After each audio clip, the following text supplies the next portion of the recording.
بسم اللہ الرحمن الرحیم۔ السلام علیکم ورحمۃ اللہ وبرکاتہ۔ عابد راجہ چینل کی طرف سے آج میں اپنے دوستوں کو رسول اللہ صلی اللہ علیہ وآلہ وسلم کا ایک بہت ہی پیارا فرمان سناؤں گا۔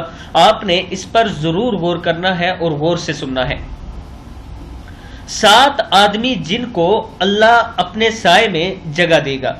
سیدنا ابو ہریرہ رضی اللہ تعالیٰ عنہ فرماتے ہیں، نبی اکرم صلی اللہ علیہ وآلہ وسلم نے فرمایا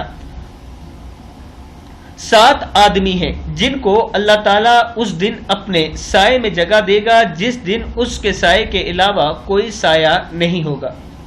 نمبر 1، انصاف کرنے والا حکمران۔ نمبر 2، وہ نوجوان جو اللہ کی عبادت میں پل کر پروان چڑھا ہو، یعنی بچپن سے وہ عبادت میں ہو اور جوانی بھی عبادت میں ہی گزارے، جوانی میں بھی عبادت کرتا رہے۔ وہ آدمی جس کا دل مسجد میں اٹکا ہوا ہو کہ کب اذان ہوگی میں مسجد جاؤں گا اور نماز ادا کروں گا جماعت کے ساتھ۔ وہ آدمی جو اللہ کی رضا کی خاطر ایک دوسرے سے محبت کرے، اسی کی وجہ سے باہم جمع ہوتے ہوں اور اسی پر ایک دوسرے سے جدا ہوتے ہوں۔ وہ آدمی جس کو منصب اور جمال والی عورتیں دعوت گناہ دیں اور وہ اس کے جواب میں کہہ دے میں تو اللہ سے ڈرتا ہوں۔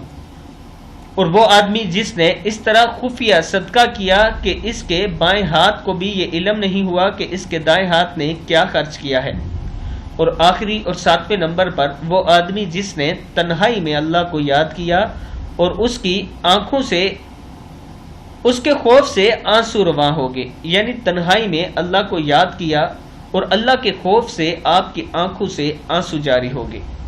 یہ وہ 7 آدمی ہیں جن کو اللہ اپنے سائے میں جگہ دے گا۔ اللہ تعالی ہمیں بھی ان میں سے کرے اور اللہ تعالی ہمیں بھی یہ تمام عمل کرنے کی توفیق عطا فرمائے۔ السلام علیکم ورحمۃ اللہ وبرکاتہ۔